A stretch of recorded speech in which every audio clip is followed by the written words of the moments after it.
what a lot of these females don't realize is this shit is expensive as fuck. You know what I'm saying? It's very expensive. And if you don't have the bread to keep investing in your shit till you have someone to back you, a label, an investor, whatever the case may be, it's very expensive. So a lot of bitches don't even really make it that far because, you know, they don't even put a whole project out. So.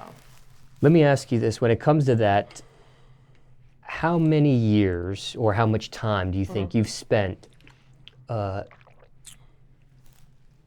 as a female rapper taking it serious?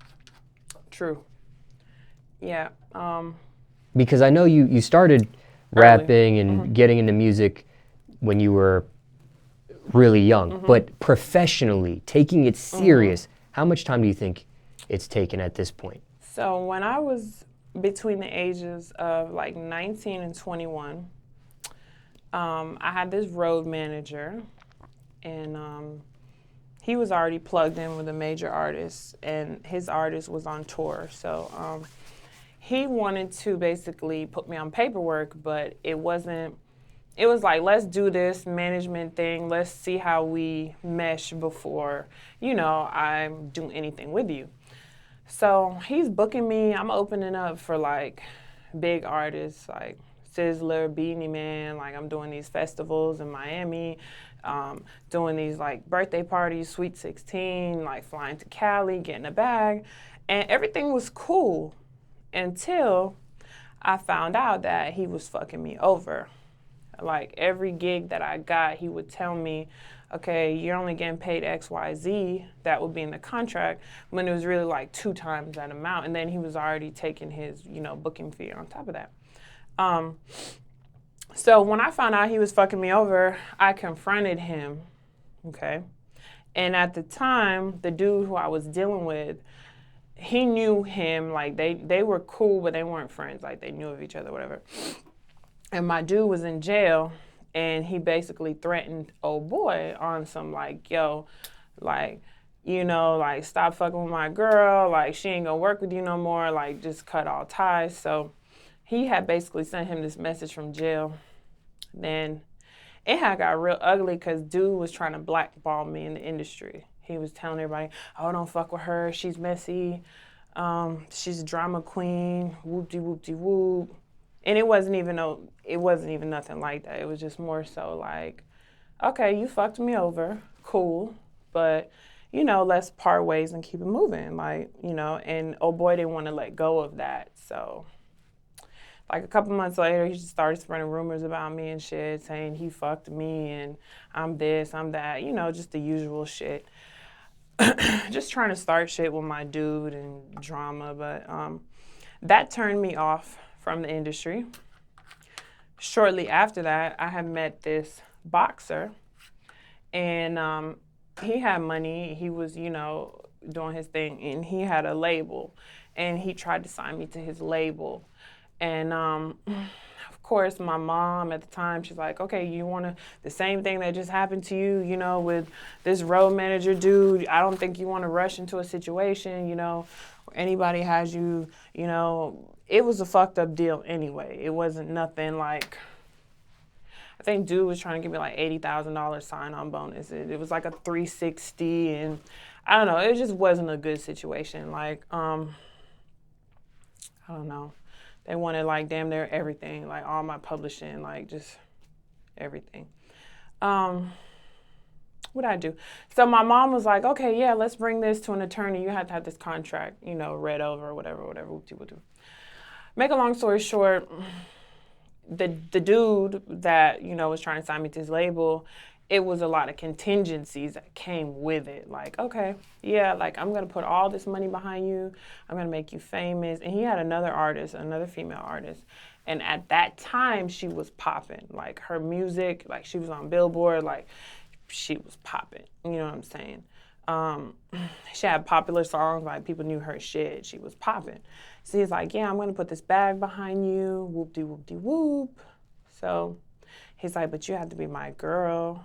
Like, you can't fuck with nobody else. Like, And then it was like, we need to manage your finances. We need to manage your money. Like, we need to manage your bookings. You need to be with our business manager. We need to manage your deals. It's like, so it just came with too much pressure. And I don't like people pressuring me to do shit. That's one.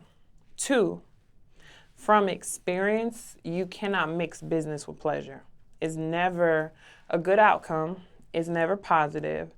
The energy's off business-wise if you guys are, arguing or just whatever. So I just felt like that's not what I wanted to do. And it was like 8-album deal with like option to sign whatever, another 5 additional. It was bullshit.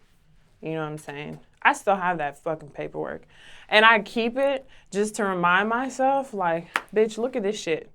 10, 12 years ago or whatever the case may be. Like, look at this shit. Like, you know what I'm saying? Like, you see this bullshit ass contract?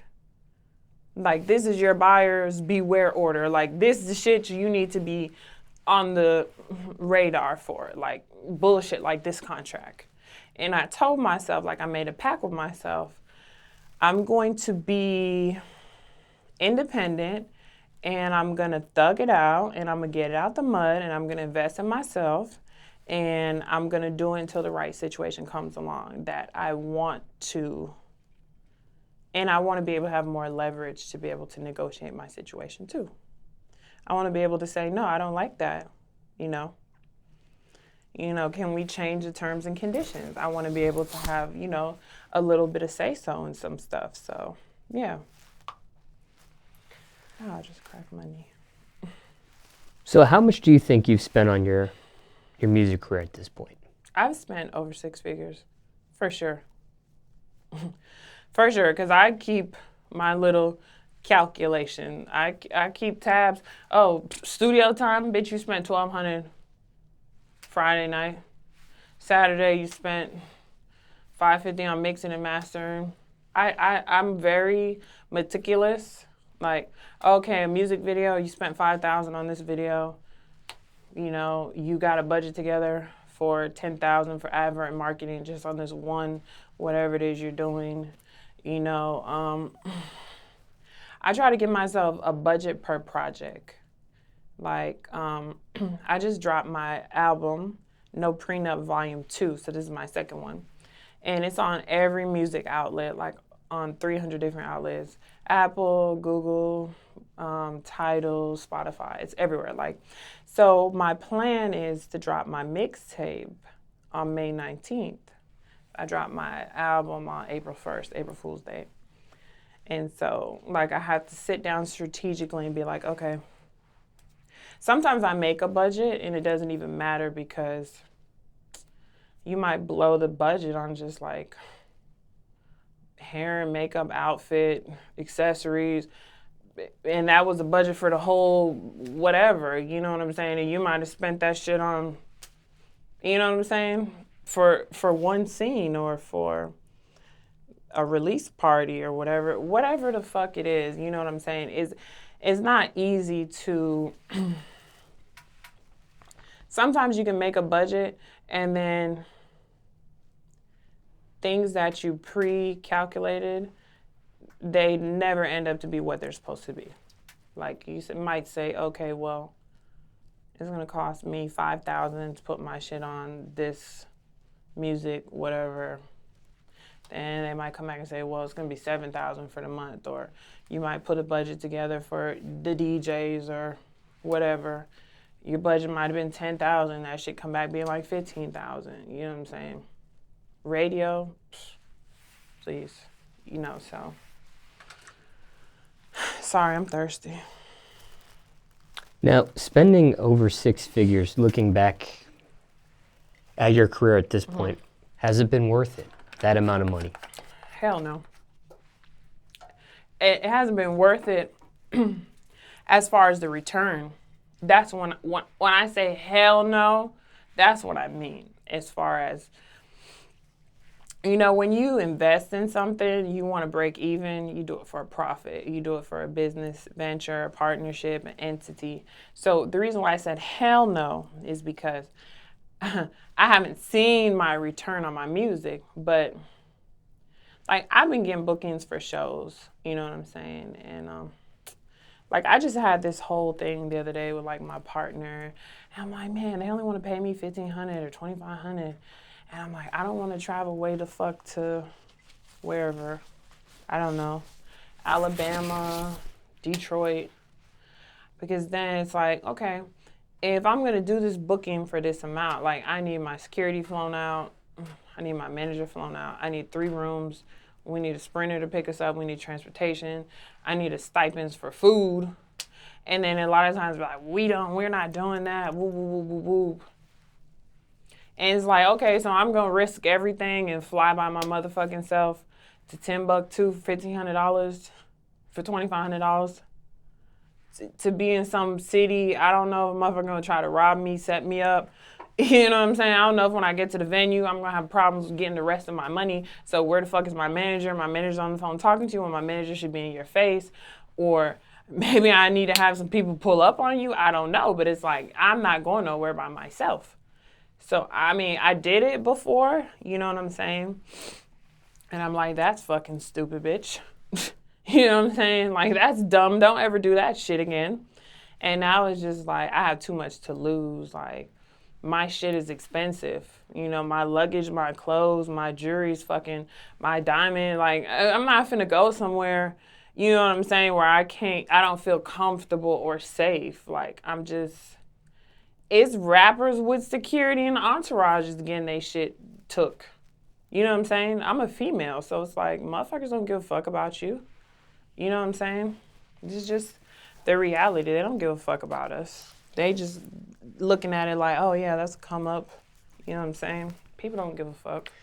Because you're so meticulous with money and your finances, do you tell yourself, hey, if I hit this certain amount of mark and I still don't see this type of investment by this day or by this mark, you calling it quits? You hanging it up? Yes. How does and no. that work? Yes and no. I said I was gonna give myself to, I'm in about maybe 700,000. I don't know how many projects later that's gonna be. You know what I'm saying? It's like I'm getting ready. My team, we're getting ready to drop my single on the radio, and that is a big bag. It was a big chunk out of my pocket. You know what I'm saying? I said 700,000 was the max. I don't know how long it's gonna take me to get to 700,000.